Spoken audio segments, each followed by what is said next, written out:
Gene पियाजे एक ऐसा topic है जिससे लगभग सभी टीचिंग एग्जाम में क्वेश्चन पूछा ही जाता है, लेकिन बहुत सारे लोग प्रश्न गलत कर देते हैं। क्यों? क्योंकि उनका कॉन्सेप्ट क्लियर नहीं है। आज के इस वीडियो में लगभग 1 घंटे का ये वीडियो होगा। 1 घंटा इसलिए कह रहे हैं, वैसे तो 15-20 मिनट में जीन पियाजे को हम खत्म कर सकते हैं, लेकिन वो बारीकियां जिसमें आप कंफ्यूज रहते हैं उन बारीकियों को हम समझाएंगे एग्जाम्पल के साथ। इसके अलावा क्वेश्चन भी कराएंगे, तो लगभग 1 घंटे का ये क्लास होने वाला है। अगर आप बेहतरीन तरीके से पढ़ना चाहते हैं तो कॉपी पेन लेकर के बैठिएगा, और अगर नहीं बैठते तब भी सारी चीजें आपको दिमाग में फिट हो जाएंगी इस वीडियो को देखने के बाद। ये specially video UP TET, CTET सभी एग्जाम के लिए है। इस तरीके से फिगर के माध्यम से हम आपको समझाने वाले हैं कि इस सिद्धांत की क्या विशेषताएं हैं, कौन कौन सी अवस्थाएं हैं और उन अवस्थाओं की क्या विशेषताएं हैं।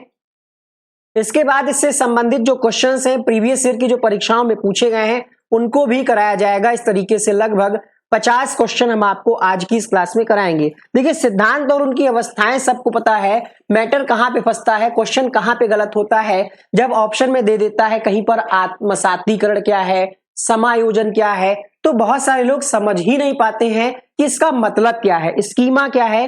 तो एक एक कॉन्सेप्ट को बहुत ही अच्छे तरीके से समझते हुए चलेंगे। आइए शुरू करते हैं। और ये पार्ट 1 है, इसमें हम सिर्फ 50 क्वेश्चन कराएंगे थ्योरी के बाद। और अगर आप सबका इस वीडियो पर अच्छा रिस्पांस रहा, सिर्फ 1000 लाइक करना है सब लोग मिलकर के, और इसको मैक्सिमम शेयर करिएगा। पार्ट 2 में हम 100 से 200 क्वेश्चन, नए क्वेश्चंस और प्रीवियस ईयर के क्वेश्चन सारे मिला करके एक और वीडियो लेकर के आएंगे, जिससे आपका एग्जाम एकदम चुटकियों में क्रैक हो जाएगा। आइए बात करते हैं जीन पियाजे की। संक्षिप्त अगर हम परिचय की बात करें तो ये स्विट्जरलैंड के निवासी थे। सिद्धांत का नाम सिद्धांत का नाम संज्ञानात्मक विकास का सिद्धांत, और यहां पर इन्होंने 4 अवस्थाएं दी है। मनोसामाजिक जो निकल गया गलती से वो दिया है एरिक एरिक्सन के द्वारा, ये भी आप भली भांति जानते होंगे। तो जीन पियाजे इन्होंने प्रयोग किया बच्चों पर अपने, और इन्होंने 32 पुस्तकों का प्रतिपादन भी किया है। वो भी कई बार प्रश्न पूछ लेता है, कुछ पुस्तकें हैं उसकी भी हम चर्चा करेंगे। इसके अलावा सबसे यहां पर इनके सिद्धांत से संबंधित कुछ शब्दावली है जिसमें अक्सर लोग जो है कंफ्यूज हो जाते हैं। वो शब्दावली क्या है, जैसे कई बार लोग नहीं समझ पाते कि आखिर स्कीमा क्या है ना, स्कीमा क्या है, संगठन क्या है, संगठन किसे कहते हैं, आत्मसातकरण क्या है, इसके अन्य कई सारे नाम हैं, इस वजह से भी कंफ्यूजन होती है। आत्मसातकरण क्या है, इसके अलावा एक शब्द आप पढ़ते हैं इनके सिद्धांत में, समायोजन क्या है, तो समायोजन के बारे में भी आप जानेंगे। और इनके सिद्धांत में एक शब्दावली है, इनके सिद्धांत में एक शब्दावली है, कौन सी आप पढ़ते हैं, इनके सिद्धांत में एक शब्दावली है, उसको कहते हैं जीववाद। ठीक है, तो जीववाद आप पढ़ेंगे। और एक प्रश्न बनता है कि ऑब्जेक्ट परमानेंस यानी वस्तु स्थायित्व का गुण जो है वो बच्चे में कब पाया जाता है, तो वो भी यहीं से प्रश्न बनता है। तो आइए एक एक करके समझने का प्रयास करते हैं। और यहां पर हम समझते हैं सबसे पहले कि स्कीमा क्या है। स्कीमा क्या होता है, जैसे आपके पास जो मोबाइल है, आज के कुछ साल पहले इस मोबाइल में क्या होता था, एक चिप या मेमोरी पड़ी होती थी, है ना। उस मेमोरी में आप फोटो, वीडियो और सारी चीजें स्टोर रखते थे। लेकिन अब धीरे धीरे चीजें क्या है, अपडेट हुई है, तो वो चिप का जमाना क्या है, चला गया है। अब क्या होने लगा है, तो अब जो है आपके मोबाइल में ही स्टोरेज पढ़ करके आने लगी है ना। तो अब जो है आपके मोबाइल में ही स्टोरेज बढ़ करके आने लगी है, आपके मोबाइल में ही आपका डेटा सेव रहता है। इसलिए इसी तरीके से आपके मस्तिष्क में जो सूचनाओं का संग्रह होता है, आपके दिमाग में जो चीजें फीड होती हैं, वही हम स्कीमा कहते हैं। ये हट नहीं रहा है, ठीक है। जो दिमाग में चीजें होती हैं उसी को हम स्कीमा कहते हैं, ठीक है। तो हम बात करेंगे एक एक करके। स्कीमा के बारे में हमने समझा, स्कीमा क्या है, सूचनाओं का संग्रह, जो हमारी दिमाग में जो चीजें स्टोर हैं, माइंड में जो हमारी चीजें स्टोर हैं, वही स्कीमा कहलाती है। जीन पियाजे ने उसको स्कीमा नाम दे दिया है। जिस तरीके से मोबाइल में आपके स्टोरेज जो होता है वहां पर बहुत सारी चीजें आप सुरक्षित रखते हैं, उसमें आप अपनी फोटो पर्सनल, ठीक है, इसके अलावा क्या बहुत सारे डॉक्यूमेंट्स, पीडीएफ, है ना, वीडियोस आप उसमें सुरक्षित रखते हैं। तो आइए बात करते हैं, स्कीमा आपको समझ में आ गया होगा कि स्कीमा क्या है। अब बात करेंगे यहां पर हम अन्य टॉपिक की। तो आइए एक एक करके समझते हैं, ठीक है।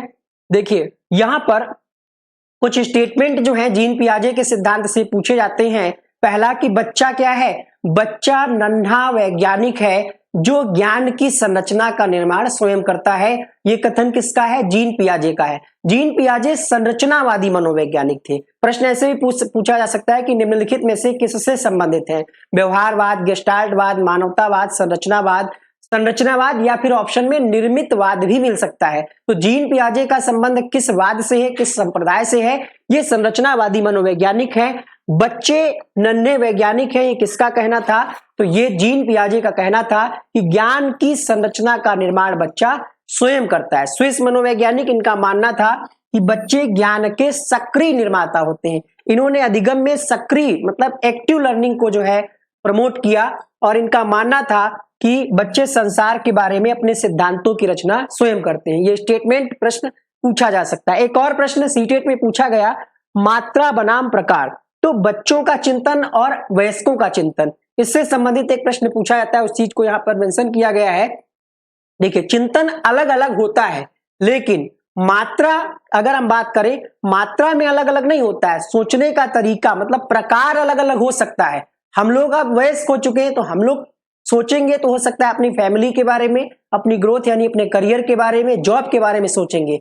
बच्चे क्या सोचेंगे कि उनको अच्छी सी क्या मिल जाए, खिलौने मिल जाए, अच्छी सी ड्रेस मिल जाए, घूमने के लिए मिल जाए, चॉकलेट खिला दे, कोई गाड़ी ला दे, खिलौने, उनमें इंटरेस्ट रहता है। तो यानी सोचने का तरीका अलग अलग है। ये भी प्रश्न आपसे पूछा जाता है। देखिए, स्कीमा के बारे में हमने आपको पहले ही बताया। स्कीमा क्या है? सूचनाओं का संग्रह है, यानी मानव के दिमाग में पहले से स्टोर जानकारी के पैकेट है ना। आपके दिमाग में काफी सारी चीजें हैं। इस क्लास के बारे में आप सोच रहे हैं, अपने एग्जाम के बारे में आप सोच रहे हैं, अपने परिवार के बारे में सोच रहे हैं। इसके अलावा हो सकता है कल आपको कहीं जाना हो या कल कुछ और करना हो, आगे क्या करना है। यूपी टेट के बाद सीटेट अगर पास है, यानी यूपी टेट सीटेट पास है, तो आगे किस एग्जाम की तैयारी करनी है, टीचिंग में करियर है या नहीं है, किसी और एग्जाम की तैयारी करनी है, पूरी चीजें आपके दिमाग में जो फिट है, वही एक शब्द इन्होंने स्कीमा कहा है, उसी का नाम इन्होंने स्कीमा दिया है। ठीक है। इसके अलावा यहां पर आप एक और एग्जाम्पल से समझ सकते हैं, जैसे यूट्यूब पर किसी शिक्षक को देखकर उनके पढ़ने के तरीके का चित्र दिमाग में बना लेना। जैसे हम नाम ले, किसी भी टीचर का नाम ले लें या किसी भी मोटिवेशन जो स्पीकर है उनका नाम ले लें, संदीप माहेश्वरी, तो अगर आपने उनका वीडियो देखा होगा तो आपके माइंड में उनका छवि आ जाएगा तुरंत। जैसे हम नाम लेंगे, आपके दिमाग में वो चीजें क्लिक कर जाएंगी। जैसे हम कहें नरेंद्र मोदी, अमित शाह, तो उनकी फोटो आपके दिमाग में क्लिक कर गई होगी इतनी देर में। क्यों? क्योंकि आपके स्कीमा में वो चीजें पहले से सेव हैं, सुरक्षित हैं। अब यहां पर दो चीजें और बनती हैं। संगठन का मतलब क्या होता है? ऑर्गेनाइजेशन। जैसे कहते हैं कि ये ऑर्गेनाइजेशन है, बहुत अच्छा है। जैसे आपके घर में कहते हैं ये बहुत व्यवस्थित तरीके से जो है चीजें सामान रखा हुआ है, संगठित तरीके से रखा हुआ है। यानी जो सूचनाएं हैं आपके दिमाग में जो सुरक्षित हैं, अगर वो व्यवस्थित तरीके से हैं तो उसी को संगठन कहा जाएगा। यानी इन्हीं स्कीमाओं को पुनर्व्यवस्थित और संगठित करना ही क्या है? संगठन है, जिसको हम ऑर्गेनाइजेशन कहते हैं। जैसे सीटेट की तैयारी के लिए एक शिक्षक का स्कीमा और एसएससी की तैयारी के लिए एक दूसरे शिक्षक का स्कीमा।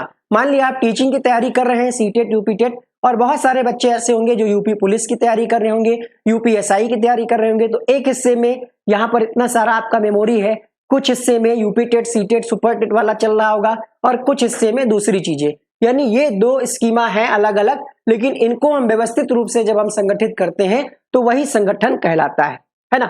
आइए बात करते हैं यहाँ पर अनुकूलन की। अनुकूलन क्या होता है, जिसको हम इंग्लिश में, देखिए ये शब्द जो है इनमें आपको नए नए शब्द मिल सकते हैं, एग्जामिनर थोड़ा फंसाने के लिए करता है, तो इसलिए आप इंग्लिश वाले वर्ड जरूर याद रखिएगा। इसको हम कहते हैं एडेप्टेशन। एडेप्टेशन क्या होता है? वातावरण के साथ तालमेल बैठाना, एटमॉस्फेयर के साथ आप तालमेल बैठाना, उसी को हम कहते हैं अनुकूलन। यानी परिस्थिति के अनुसार खुद को आप एडजस्ट कर रहे हैं, ढाल रहे हैं, वही है, यानी वातावरण के अनुसार। पीडीएफ के लिए अगर आप चाहते हैं तो इस क्लास का पीडीएफ हम अपने एप्लीकेशन पे दे देंगे। एप्लीकेशन का नाम वन डे एग्जाम स्टडी है, और वन डे एग्जाम स्टडी तो आपको लिखना नहीं पड़ेगा, पीडीएफ देख करके आप रिवीजन कर लीजिएगा। वहां पर आपको इसका फ्री वाले सेक्शन में जाइएगा, पीडीएफ मिल जाएगा। ठीक है। तो अनुकूलन क्या है? जैसे सरकारी नौकरी के लिए बीएड डीएलएड करना और सीटेट पास करना, ये अनुकूलन है। अनुकूलन के दो पार्ट हैं, यहां से भी प्रश्न बनता है। अनुकूलन के कितने पार्ट है? दो पार्ट हैं। ठीक है। अनुकूलन मतलब एडेप्टेशन। अनुकूलन के दो पार्ट कौन कौन से हैं? तो एक होता है समावेशन या आत्मसातकरण उसको कहा जाता है। क्या कहा जाता है? समावेशन या आत्मसातकरण भी कहते हैं उसको। समावेशन एक होता है और एक होता है समायोजन। ये क्या होता है? समायोजन। तो इसको आप एक तरीके से और याद रखिएगा, इंग्लिश में याद रखिएगा। इसको हम कहते हैं एकमेंडेशन और इसको कहते हैं हम एसिमिलेशन। ठीक है। समावेशन और समायोजन में क्या अंतर है? आपके दिमाग में जो स्कीमा बना हुआ है, जो चीजों का डेटा आप सुरक्षित किए हैं, उसमें जब चीजों को हम जोड़ते हैं, जानकारी को ऐड करना, एक शब्द में अगर हम लिखें तो जानकारी को स्कीमा में जोड़ना, जानकारी को स्कीमा में जोड़ना ही, जोड़ना या सम्मिलित करना, स्कीमा में जोड़ना, ठीक है, ये कहलाता है समावेशन। और समायोजन का मतलब क्या होता है? स्कीमा में आप जानकारी को जोड़ भी रहे हैं और बदलाव भी कर रहे हैं। हालांकि हमें लिखने की आवश्यकता नहीं है, यहां पर चीजें ऑलरेडी मेंशन है। आत्मसातकरण भी इसको कहते हैं, इसको समावेशन भी कहते हैं। इसका मतलब क्या हुआ? पूर्व ज्ञान यानी प्रीवियस नॉलेज, यानी स्कीमा को नए ज्ञान के साथ जोड़ना, ये हो जाता है एसिमिलेशन, आत्मसातकरण। समायोजन क्या होता है? इसको हम क्या कहते हैं? एकमेंडेशन, यानी पूर्व ज्ञान में आप चीजों को जोड़ भी रहे हैं और बदलाव भी कर रहे हैं। इसमें तीन चार शब्द आप जो पर्यायवाची हैं वो याद रखिएगा। स्कीमा में बदलाव, ठीक है, स्कीमा में बदलाव एक आपको मिलेगा, एक शब्द, ठीक है। बदलाव का मतलब क्या होता है? परिवर्तन, तो परिवर्तन भी मिल सकता है, परिवर्तन। और एक शब्द मिल सकता है संशोधन, ठीक है। तो ये तीन शब्द हैं और एक शब्द आपको इंग्लिश में जो मिलेगा वो क्या मिलेगा? मॉडिफिकेशन, बदलाव। तो ये आप शब्द जरूर ध्यान रखिएगा कि ये कई बार क्या इंग्लिश में एक ही शब्द प्रयोग किया जाता है, लेकिन हिंदी में उसके नए नए शब्द खोज करके लाए जाते हैं। तो आप समझ गए होंगे अनुकूलन के दो पार्ट हैं, एक समावेशन है, एक समायोजन। अभी भी समझ में नहीं आया तो एग्जाम्पल से समझिए। समावेशन का मतलब क्या है? जैसे कोई बच्चा है या आप हैं, ठीक है, आपने कुत्ता एक देखा, समावेशन को समझिएगा, इसको हम क्या कहते हैं? एसिमिलेशन।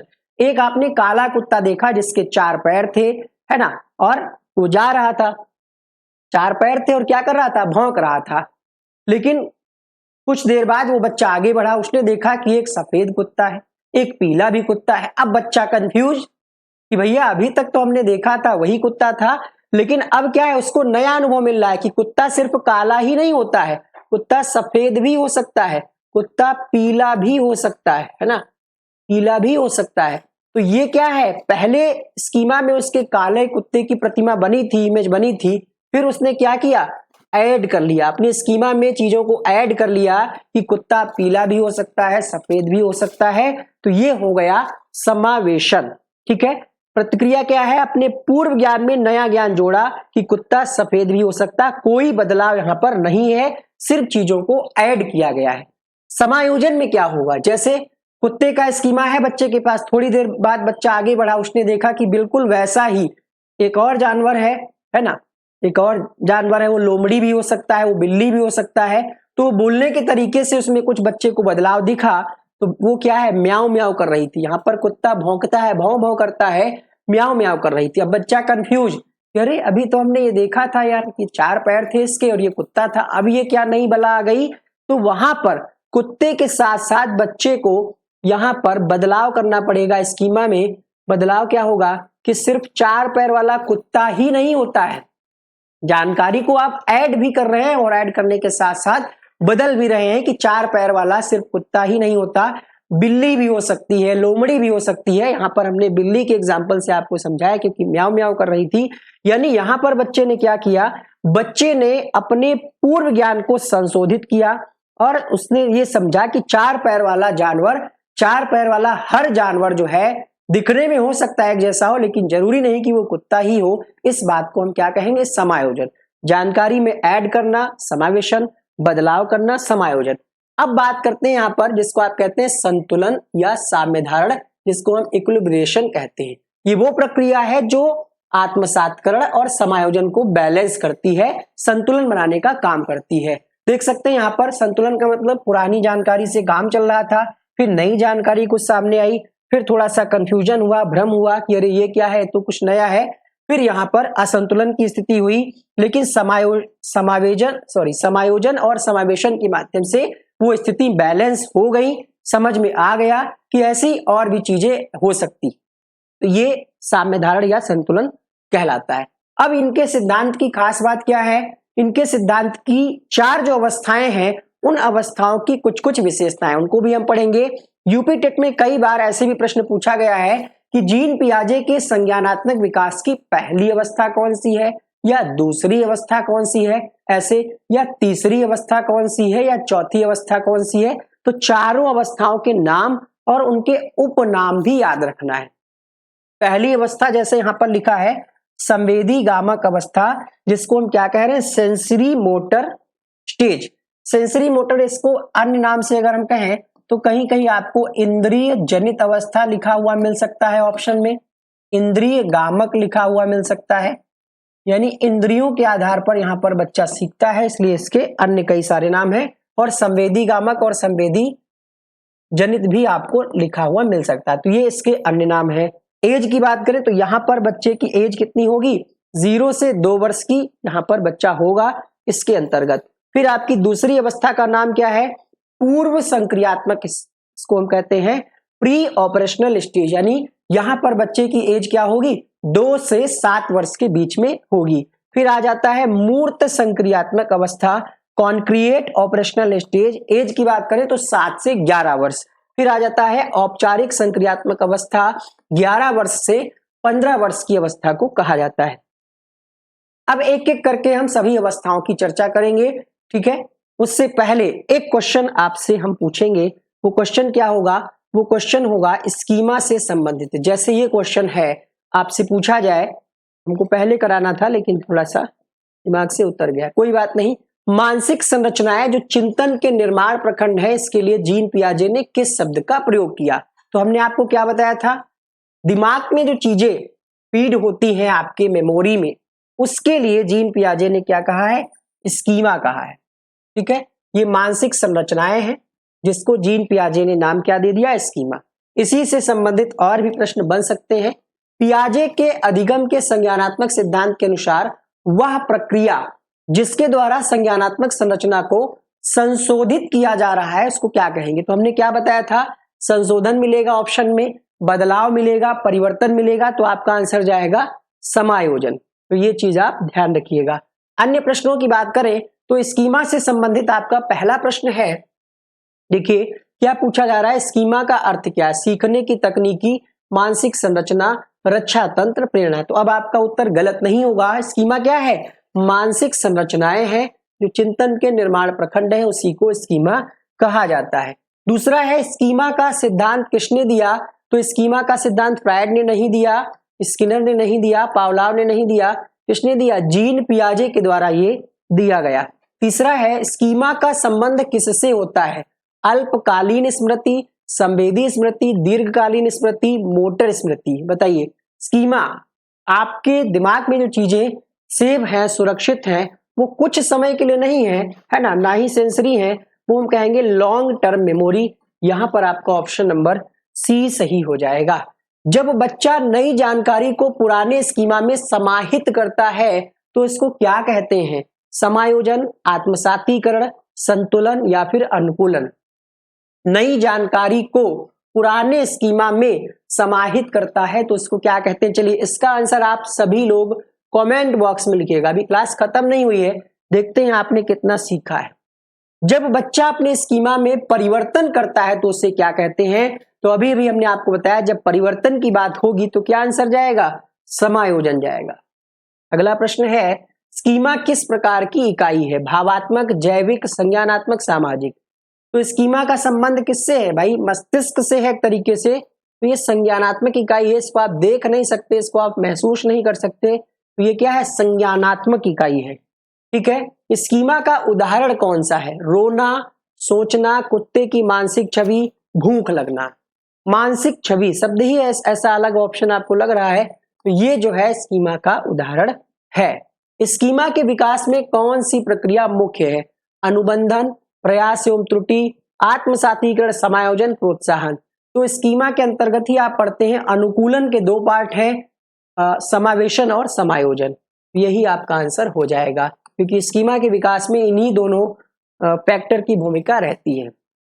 स्कीमा क्या है? दिमाग का ढांचा, मेंटल स्ट्रक्चर। आत्मसातीकरण क्या है? पुरानी जानकारी में नई जानकारी को जोड़ना। समायोजन क्या है? पुरानी संरचना को बदलना। तो ये आपका स्कीमा वाला और समावेशन और समायोजन वाला कॉन्सेप्ट क्लियर हो गया है। अब हम लोग यहाँ पर पढ़ रहे थे 4 अवस्थाओं के बारे में, जिसमें पहली अवस्था की हम बात करेंगे। पहली अवस्था का नाम क्या है? संवेदी गामक अवस्था।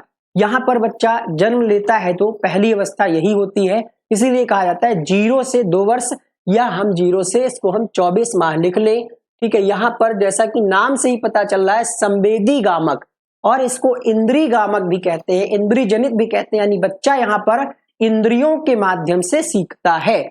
इस अवस्था में बच्चा अपनी ज्ञान इंद्रियों के माध्यम से सीखता है। इस अवस्था की एक सबसे बड़ी विशेषता यही है कि वो इंद्रियों के माध्यम से सीखता है। दूसरी विशेषता है वस्तु स्थायित्व। अब कई सारे लोग नहीं जानते हैं भैया वस्तु स्थायित्व क्या है।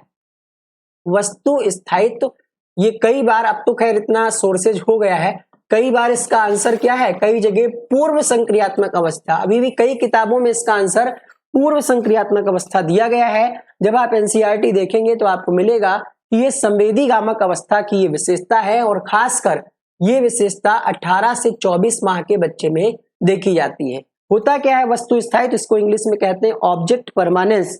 ठीक है, यहाँ पर बच्चे को ये समझ में आ जाता है कि कोई वस्तु अगर आप उसके सामने से हटा ले, फिर भी क्या है, बच्चे को लगेगा कि भैया है वो वस्तु कहीं आसपास। कोई भी चीज आप देखते हैं बच्चे को, उसको लगता है कि जैसे आपने ऐसे कोई वस्तु हटा ली, छुपा दी बच्चे को, तो ढूंढेगा। तकिया के नीचे अगर कोई चीज रख दी है आपने, देखिए यदि आप अपना मोबाइल या चाबी को तकिए के नीचे छिपा दे तो बच्चा उसको ढूंढता जरूर है, भले आप वहां से हटा दिए हो।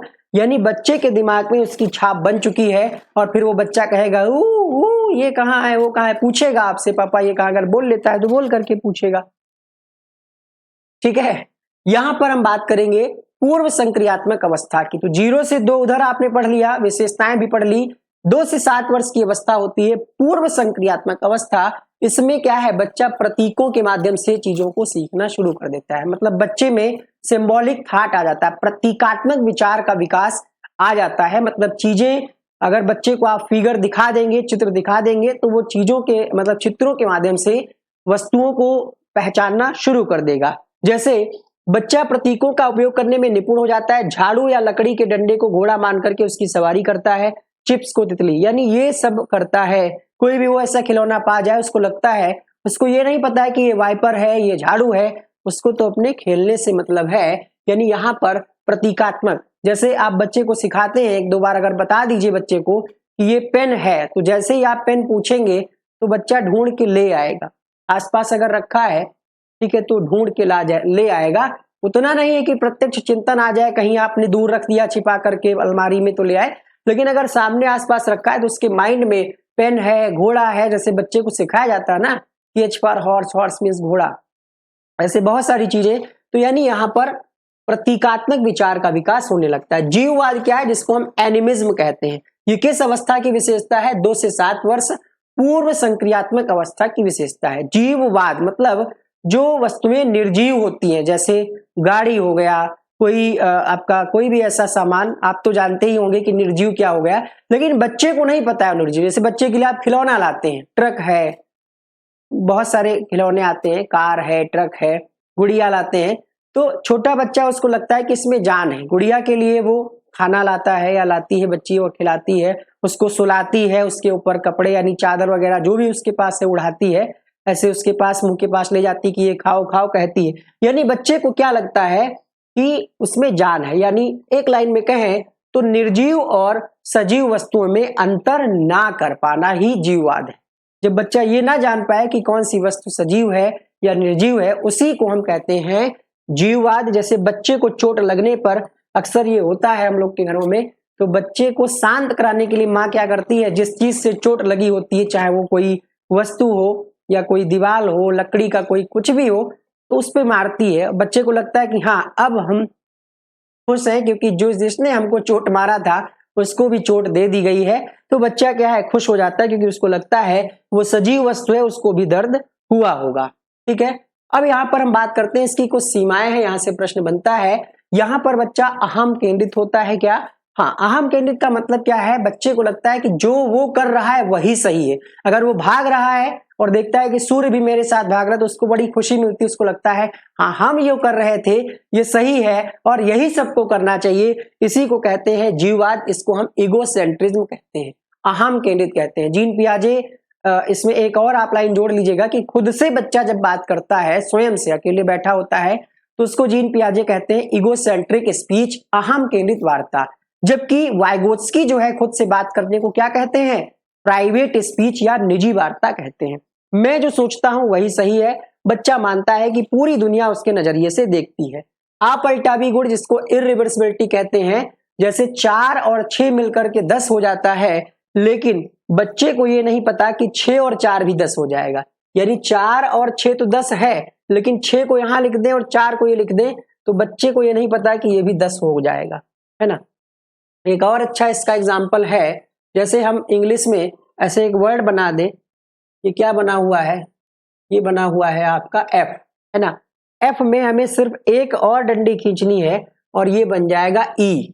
लेकिन बच्चे को ये चीज नहीं पता है कि अगर ये डंडी हटा दी जाए तो फिर से एफ बन जाएगा। यही होता है, क्या होता है, यही होता है अपलटावी गुण, यानी बच्चा जो है उलटना पलटना नहीं सीख पाता है। ठीक है, यही होता है। केंद्रीकरण का मतलब क्या है कि किसी भी वस्तु को, कोई भी वस्तु, जैसे हम ये पेन है, पेन बच्चा अगर देखेगा तो सिर्फ हो सकता है उसका ध्यान इस नोक पे जाए, पूरा पेन ना देखे, है ना।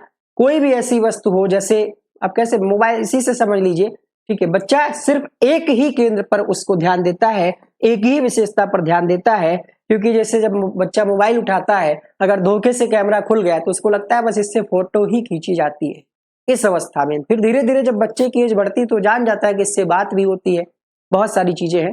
तो यहाँ पर जैसे मेरा ही बेटा अभी कितना 1.5 साल का है, फोन उठा के, फोन क्या, कोई भी चीज फोन जैसी होती है उसको उठा के हेलो हेलो करने लगता है। उसको क्या लगता है कि फोन जैसी कोई भी चीज है उससे सिर्फ बात होती है, उसको नहीं पता कि इससे फोटो भी खींची जाती है, इसमें यूट्यूब भी चलता है, इसमें और भी बहुत सारी चीजें हैं। ठीक है, तो ये आप समझ गए होंगे। अब बात करते हैं तीसरी अवस्था की, जो है 7 से 11 वर्ष, मूर्त संक्रियात्मक अवस्था, 7 से 11 वर्ष। इसमें क्या है खास बात है, इसमें बच्चे में संरक्षण और पलटावी गुण आ जाता है, कंजर्वेशन और रिवर्सिबिलिटी का गुण आ जाता है। अब संरक्षण क्या है और रिवर्सिबिलिटी क्या है, ये समझिएगा आप। देखिए, मूर्त संक्रियात्मक है, यहां पर शायद आपको नहीं दिख रहा है, हम बोल करके बताया दे रहे हैं, अगर दिख रहा है तो अच्छी बात है।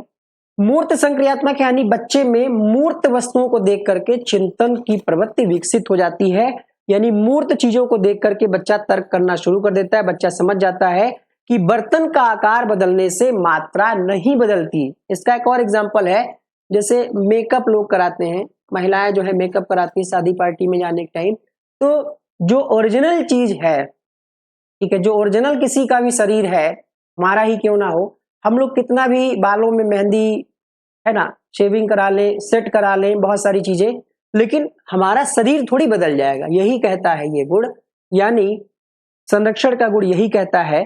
और पलटावी गुण का मतलब वही हो गया कि बच्चे को ये सारी चीजें आने लगती, जब वो समझने लगे कि 6 4 10 या 4 6 10 हो जाता है, या 10 में से 6 घटाएंगे तो 4 आ जाएगा, ये जब समझने लगे तो समझ लीजिए उसमें पलटावी गुण आ गया है। और पलटावी गुण जो है किसकी अवस्था, किसकी विशेषता है, मूर्त संक्रियात्मक अवस्था की विशेषता है।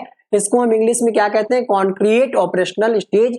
यहाँ पर बच्चे में तर्क की शुरुआत होने लगती है और इसमें आगमनात्मक तर्क होता है। आपने अरस्तु की विधि भी पढ़ी होगी, आगमन और निगमन विधि, उसी से रिलेट करिएगा। आगमनात्मक तर्क का मतलब है उदाहरण से नियम की ओर बच्चा चलना शुरू कर देता है। यहाँ पर बच्चा नियमों के बारे में उतना नहीं अच्छे से समझता है, लेकिन अगर आप उसको उदाहरण बताएंगे पहले और फिर उससे संबंधित कोई नियम बताएंगे तो बच्चा समझ जाएगा। ठीक है, समझ में आया। जैसे यहाँ पर एग्जाम्पल है, पहले पेड़ के गुण बताना, फिर प्रकाश संश्लेषण को समझाना, तो ये एक विशेषता इस अवस्था की है। चौथी है, जिसमें समझ लीजिए लास्ट अवस्था है, तो इसमें बच्चा समस्या समाधान भी कर लेता है, निगमनात्मक चिंतन भी आ जाता है, नियम से उदाहरण की ओर भी बच्चा चला जाता है, परिकल्पनात्मक चिंतन भी होता है, अमूर्त चिंतन का मतलब क्या हुआ? एब्स्ट्रैक्ट थिंकिंग, यानी जो चीजें, जो वस्तुएं उसके सामने नहीं है, बच्चा उसके बारे में भी चिंतन करने लगता है। ठीक है, फिजिकली जो मौजूद नहीं है उसके बारे में भी चिंतन करने लगता है, तभी तो ये फार्मूले वगैरह सब बच्चे को आने लगते हैं। यानी निगमनात्मक तर्क के बारे में हमने आपको बता दिया, नियम के ऊपर तर्क करना बच्चा शुरू कर देता है। समस्या समाधान, परिकल्पनात्मक चिंतन, निगमनात्मक चिंतन, ये इसी अवस्था की विशेषताएं हैं। यहाँ पर बच्चे में विश्लेषण करने का भी गुण आ जाता है, विश्लेषण कर सकता है, एनालिसिस कर सकता है, दो चीजों में बच्चा अंतर भी कर सकता है, क्या बेहतर है वो भी बच्चा यहाँ पर डिसाइड कर सकता है। तुलना अगर हम करें तो वस्तु स्थायित्व की शुरुआत इस अवस्था में होती है, इसमें भी रहता है। जीववाद की अगर बात करें तो यहाँ पर नहीं होता है, इस अवस्था में आता है, लेकिन फिर ये समाप्त हो जाता है, बच्चा जान जाता है कि क्या निर्जीव है क्या सजीव है। यहाँ पर संरक्षण का अभाव, ये चार्ट बनाने का क्या मतलब है? कई बार प्रश्न पूछ लेता है निम्नलिखित में से किस अवस्था में संरक्षण का अभाव होता है, अब आप नहीं जान पाते हैं। यहाँ पर संरक्षण का गुण नहीं होता है, यहाँ पर आ जाता है बच्चे में संरक्षण का गुण। इसी तरीके से यहाँ पर तर्क का अभाव होता है, यहाँ पर भी बच्चा तर्क नहीं कर पाता, यहाँ पर बच्चे में आज्ञानात्मक तर्क आ जाता है और यहाँ पर निगमनात्मक तर्क। अमूर्त चिंतन की बात करें तो अमूर्त चिंतन यहाँ पर भी नहीं, इन तीनों अवस्थाओं में नहीं, चौथी अवस्था में बच्चे में अमूर्त चिंतन आ जाता है। सिद्धांत की आलोचनाएं भी हुई है। ठीक है, अवस्थाएं जो है परिवर्तनशील नहीं है और इनका ये मानना था जीन पियाजे का कि ये मानसिक विकास के चरण अपरिवर्तनशील है, इसमें बदलाव नहीं किया जा सकता। आलोचना जो हुई, यदि बच्चे को अच्छा वातावरण मिले तो वह अपनी क्षमता से अधिक और सीख सकता है, अच्छा सीख सकता है, ये आलोचना हुई। विकास बनाम अधिगम की बात करें तो पियाजे का मानना था कि बच्चे का पहले विकास होता है और फिर वो सीखता है। वाइगोत्स्की कहते हैं कि बच्चा पहले सीखता है फिर विकास होता है। एक और लाइन में इसमें समझिएगा, इसी बात को हम समराइज करेंगे। पियाजे क्या कहते हैं, वही सीखने वाली बात पर ही आधारित है। पियाजे कहते हैं कि बच्चे में पहले विचार आते हैं, बच्चे में पहले क्या आते हैं? विचार आते हैं। ठीक है, और फिर भाषा आती है, ये पियाजे का कथन है, विचार और फिर भाषा। जबकि वाइगोत्स्की क्या कहते हैं, यहां पर आप चिंतन भी कर सकते हैं। जबकि वाइगोत्स्की क्या कहते हैं, वाइगोत्स्की कहते हैं कि बच्चे में पहले भाषा आती है तब विचार आता। हाँ, भाषा फिर विचार। इसको याद कैसे करेंगे अगर आपको कंफ्यूजन रहता है तो एक याद कर लीजिए, दूसरा अपने आप याद रहेगा। जब आप लिखते हैं पियाजे, क्या लिखते हैं? पियाजे शब्द है, एक नाम है पियाजे और एक नाम है विचार। हमने क्या कहा? पियाजे के अनुसार विचार पहले आता है। तो कैसे याद? एक याद कर लीजिए, पी, पियाजे लिखते हैं तो पी या छोटी की मात्रा यहां पर भी है, यहां पर भी है, कॉमन है। इसी तरीके से जब आप वाइगोत्स्की लिखते हैं तो वाह आता है, और वाइगोत्स्की क्या कहते हैं? पहले बच्चे में भाषा आती तो यहाँ पर बड़ा आ की मात्रा, इन दोनों में ये कॉमन है। ऐसे भावा भी याद रख सकते हैं, पीवी भी याद रख सकते हैं, इनकी शॉर्ट ट्रिक बना सकते हैं आप खुद से। तो ये कॉन्सेप्ट आपको समझ में आ गया होगा। जीन पियाजे ने हमें सिखाया कि बच्चे का दिमाग कोई खाली स्थान नहीं है, तथ्यों से भरना है। ये एक सक्रिय निर्माण अवस्था है या स्थल है जहां पर बच्चा अपने अनुभवों को आत्मसात और समायोजित के माध्यम से दुनिया की समझ को विकसित करता है। तो ये जीन पियाजे का सिद्धांत था जिसका निष्कर्ष हमने निकाल लिया है। समझ में आ गया होगा, क्वेश्चन से पता चल जाएगा कि कहां पर आपसे गलती हो रही है। आइए स्टार्ट करते हैं क्वेश्चन नंबर 1 से। क्या है पहला क्वेश्चन? पियाजे के अनुसार निम्नलिखित में से कौन सी अवस्था है जिसमें बच्चे अमूर्त संकल्पनाओं के विषय में तार्किक चिंतन करते हैं? अब अमूर्त वाला जो है पहली अवस्था में तो बच्चा कर नहीं पाएगा, ना ही दूसरे में कर पाएगा। चौथी अवस्था जो होती है 11 वर्ष से ऊपर, उसी में बच्चे में अमूर्त चिंतन विकसित हो जाता है। दूसरा है बच्चों में बौद्धिक विकास की 4 विशिष्ट अवस्थाएं। देखिए ये क्वेश्चन हम टेट लेवल के करा रहे हैं, नेक्स्ट इसका जो वीडियो आएगा उसमें सीटेट लेवल के भी कराएंगे। बहुत सारे लोग ये कह सकते हैं कि सर सीटेट में इतने आसान क्वेश्चन नहीं आते, लेकिन टेट में, चाहे वो झारखंड टेट हो, यूपी टेट हो, उसमें जो क्वेश्चन है वो फैक्चुअल वाले इसी तरीके से आते हैं। 4 अवस्थाएं जो है जीन पियाजे के द्वारा दी गई हैं। ये आपका ऑप्शन नंबर डी सही हो जाएगा। अगले क्वेश्चन की बात करें, वह अवस्था जब बच्चा तार्किक रूप से वस्तुओं व घटनाओं के बारे में चिंतन आरंभ करता है। सिर्फ तार्किक कह रहा है, मूर्त अमूर्त नहीं लिखा है, तो यहां पर आपका आंसर चला जाएगा क्वेश्चन नंबर 3 के लिए, ऑप्शन नंबर यहां पर डी सही हो जाएगा, मूर्त संक्रियात्मक अवस्था। छिपी हुई वस्तुएं ढूंढ निकालना इस बात का संकेत है कि शिशु निम्नलिखित में से किस संज्ञानात्मक कार्य में दक्षता प्राप्त करने लगा है। अभी अभी हमने आपको बताया कि आप बच्चे मतलब कुछ छिपा देते हैं तकिया के नीचे, चाहे चाबी हो मोबाइल हो तो बच्चा ढूंढ लेता है। ये समस्या समाधान नहीं है, ये प्रयोग नहीं है, इसको हम कहते हैं ऑब्जेक्ट परमानेंस, वस्तु स्थायित्व। और ये बच्चे में 18 से 24 माह में ये गुण विकसित होता है, जो कि जीन पियाजे के संज्ञानात्मक विकास की पहली अवस्था की ये विशेषता है। अगला देखिएगा, कौन सा कथन पियाजे के संज्ञानात्मक विकास के अनुसार कहा नहीं जा सकता? गलत है। विकास गुणात्मक चरणों में होता है, 4 चरण इन्होंने बताए हैं तो ये तो सही है। बच्चे अपनी दुनिया के बारे में ज्ञान का निर्माण उपयोग करते हैं, ये भी सही है। बच्चे अपने पर्यावरण पर क्रिया करते हैं, ये भी सही है। अभ्यास की बात इन्होंने नहीं की है, इनका मानना है कि सक्रिय अधिगम होना जरूरी है। अभ्यास की बात कौन करते हैं? थॉर्नडाइक महोदय करते हैं, तो ये आपका ऑप्शन सही हो जाएगा, यही आपका आंसर हो जाएगा।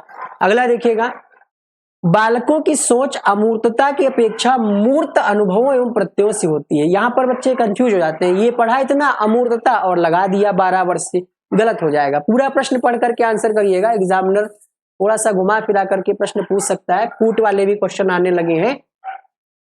अमूर्तता की अपेक्षा मूर्त अनुभव, तो मूर्त अनुभव 7 से 12 वर्ष की अवस्था की विशेषता है, इसलिए यहाँ पर आपका फर्स्ट ऑप्शन करेक्ट हो जाएगा।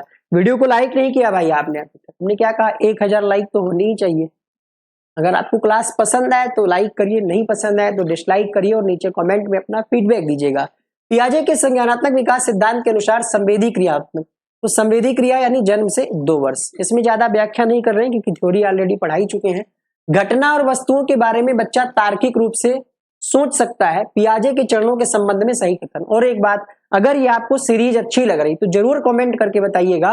और अगला कौन से टॉपिक पर आप वीडियो देखना चाहते हैं, Kohlberg, Vygotsky, Thorndike, Skinner, Pavlov या फिर हार्वर्ड गार्डनर या अधिगम की जो ब्लूम की टैक्सोनॉमी है, किस पर आप देखना चाहते हैं? तो तार्किक चिंतन बच्चा कर रहा है, यहाँ पर मूर्त अमूर्त क्लियर नहीं लिखा गया है। वस्तुओं के बारे में बच्चा तार्किक रूप से सोच सकता है, पहली अवस्था में तो तर्क नहीं होगा, है ना। ये आपकी हो जाएगी प्रारंभिक संचालन प्रक्रिया, ठीक है। नहीं, प्रारंभिक संचालन नहीं होगा, मूर्त देखिए ये पहली हो गई, है ना, पूर्व हो गई है, ये हो जाएगा आपका तीसरा वाला। ये पूर्व संक्रियात्मक अवस्था जो है उसी का दूसरा नाम या उसी को दूसरे शब्दों में लिखा गया है। आपसे पूछ रहा है तार्किक रूप से बच्चा कब सोचता है, तो आपका आंसर जाएगा मूर्त संचालन प्रक्रिया। औपचारिक संक्रियात्मक अवस्था बालक की किस आयु तक? तो औपचारिक यानी चौथी स्टेज, ये 11 से 15 वर्ष होती है। अच्छा, टाइम दे दें आपको आंसर करने के लिए, हो सकता है जल्दी हो रहा हो। वह कौन सा स्थान है जहां बच्चे के संज्ञानात्मक विकास को अच्छे तरीके से परिभाषित किया जा सकता है? खेल का मैदान, विद्यालय एवं कक्षा का वातावरण, सभागार या फिर पर्यावरण? बताइए।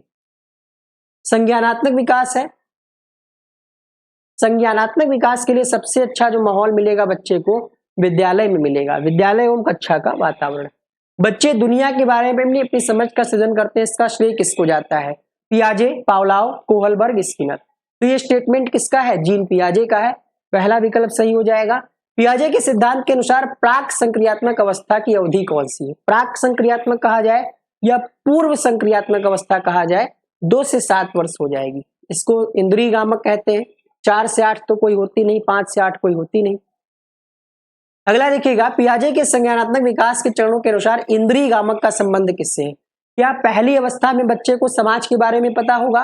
क्या वो तार्किक रूप से कर पाएगा? क्या वो विश्लेषण कर पाएगा? तो ना तो वो विश्लेषण कर पाएगा, ना ही तार्किक रूप से समस्या समाधान कर पाएगा। अनुकरण के माध्यम से यहाँ पर बच्चा सीखता है, इसलिए बी ऑप्शन करेक्ट हो जाएगा। अगला है, किसी वस्तु के स्थायित्व की अवधारणा पियाजे के विकास के किस चरण में प्राप्त हो जाती है? पूर्व परिचालन, मूर्त परिचालन, औपचारिक परिचालन, संवेदी गामक। वस्तु स्थायित्व किस अवस्था की? तो संवेदी गामक की ये विशेषता है। 14 में आपका डी सही हो जाएगा। 14 में आपका आंसर क्या जाएगा? डी के साथ। आगे बढ़ेंगे क्वेश्चन नंबर 15 के लिए। प्रश्न पूछा गया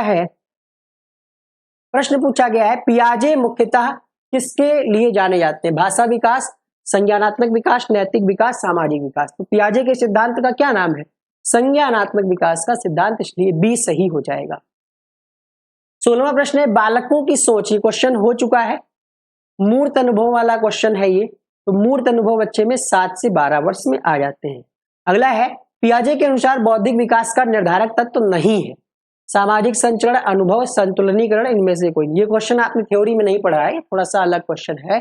ठीक है, बौद्धिक विकास में इन्होंने किस चीज को वरीयता कह सकते हैं, किस चीज को नेग्लेक्ट किया है, इग्नोर किया है, इनका ये मानना था। देखिए संतुलनीकरण तो आपने पढ़ा है, इक्विलिब्रेशन जिसको आप कहते हैं, तो ये तो होता है, तो ये नहीं, मतलब ये इसका आंसर नहीं होगा। समाज की बात ये नहीं करते अपने सिद्धांत में, ठीक है, तो यहां पर आपका क्वेश्चन नंबर 17 में पहला विकल्प सही हो जाएगा। पियाजे के अनुसार विकास की पहली अवस्था के दौरान बच्चा कैसे सीखता है? निष्क्रिय शब्दों से, अमूर्त तरीके से, भाषा के नए अर्जित ज्ञान, या फिर इंद्रिय। तो पहली अवस्था का नाम क्या है? इंद्रिय गामक अवस्था, इंद्रिय जनित अवस्था, संवेदी गामक अवस्था। तो इंद्रियों के द्वारा यहां पर हो जाएगा, ऑप्शन नंबर डी के साथ जाएंगे। पियाजे के अनुसार संज्ञानात्मक बाल विकास की कितनी अवस्थाएं? तो 4 अवस्थाएं हैं, चारों अवस्थाओं के नाम पता होना चाहिए आपको। अमूर्त स्तर पर चिंतन, बौद्धिक क्रिया और समस्या समाधान किस अवस्था में करने लगता है? अमूर्त स्तर है यानी लास्ट वाली अवस्था हो जाएगी, जिसको हम कहते हैं औपचारिक संक्रियात्मक अवस्था, ऑप्शन नंबर सी के साथ जाएंगे। पियाजे के अधिगम के संज्ञानात्मक सिद्धांत के अनुसार वह प्रक्रिया जिसके द्वारा संज्ञानात्मक संरचना को संशोधित किया जाता है। तो जब हम इस स्कीमा में संशोधन करते हैं, बदलाव करते हैं, तो वो क्या कहलाता है? समायोजन कहलाता है। अगला है यहाँ पर क्वेश्चन नंबर 22, किस चरण पर बच्चा वस्तु स्थायित्व को प्राप्त करता है? करा चुके हैं क्वेश्चन, संवेदी प्रेरक चरण हो जाएगा। निम्न सिद्धांतों में बच्चे के बौद्धिक विकास के 4 चरणों का कॉन्सेप्ट किसने दिया है? एरिक्सन ने नहीं दिया है, फ्रायड ने नहीं दिया है, किसने दिया है? जीन पियाजे ने दिया है। अगला है, पियाजे के अनुसार मूर्त संक्रियाओं का स्तर किस अवस्था में घटित होता है? देखिए कितनी तरीके से प्रश्न बनाए जा सकते हैं, और कठिन भी बनाए जा सकते हैं। अगर आप लोग कहेंगे तो और कठिन क्वेश्चंस जरूर लेकर के हम आएंगे। मूर्त संक्रियात्मक कहा जा रहा है, तो यहाँ पर 7 से 11 हो जाएगा। 25वां प्रश्न, 1 वर्ष तक के शिशु जब आंख, कान व हाथों से सोचते हैं तो कौन सा? क्वेश्चन में दिया गया बच्चा 1 साल का है, यानी 0 से 2 वर्ष वाली जो अवस्था है उसी में जाएगा ना। तो ये है आपकी इंद्रिय गामक अवस्था। ये आपकी कौन सी अवस्था है? इंद्रिय जनित अवस्था या इंद्रिय जनित गामक अवस्था, ऑप्शन नंबर सी के साथ जाएंगे। 2 से 7 वर्ष का बच्चा है संज्ञान, अब 2 से 7 कौन सी स्टेज हो जाएगी? दूसरी वाली, यानी इसको कहते हैं पूर्व संक्रियात्मक अवस्था। इसमें क्या होता है? बच्चे में प्रतीकात्मक चिंतन का विकास विकसित हो जाता है। नवीन जानकारी को शामिल करने के लिए वर्तमान स्कीमा में बदलाव, 3-4 शब्द हमने आपको बताए थे, बदलाव, परिवर्तन और संशोधन। तो ये जब कहा जाए तो क्या हो जाएगा? समायोजन हो जाएगा। 28वां प्रश्न, ये तो आपने किया ही है, मानसिक संरचनाएं जो चिंतन के निर्माण प्रखंड है, इसको जीन पियाजे ने क्या कहा है? तो इसकी स्कीमा कहा है। 29वां प्रश्न है, अमूर्त वैज्ञानिक चिंतन के लिए क्षमता विकास का निम्नलिखित अवस्थाओं में से किसकी विशेषता? अमूर्त वैज्ञानिक चिंतन की बात कही जा रही है। अमूर्त चिंतन जो है किसमें होता है? औपचारिक चरण में होता है। 31वां नहीं 30वां प्रश्न है, जीन पियाजे के संज्ञानात्मक विकास के सिद्धांत के अनुसार परिकल्पित निगमनात्मक तर्क किस अवधि में विकसित होता है? परिकल्पनात्मक चिंतन, निगमनात्मक चिंतन, समस्या समाधान, ये सब किसकी विशेषता है? अमूर्त संक्रियात्मक अवस्था की विशेषता है। तो ये 30 क्वेश्चन हो गए हैं, ठीक है, 30 क्वेश्चन हो गए हैं। आप लोग बताइएगा कि आपका स्कोर कैसा रहा, कितना रहा।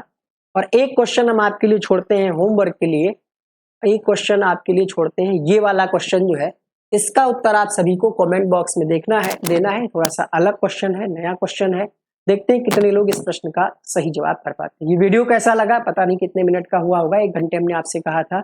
वीडियो कैसा लगा, कुछ कमी रह गई हो, कोई टॉपिक या कोई शब्दावली जो हमने छोड़ दी हो, तो जरूर बताइएगा, ताकि अगली क्लास में हम उन चीजों को ध्यान रखें। थैंक यू सो मच इस क्लास को अंत तक देखने के लिए।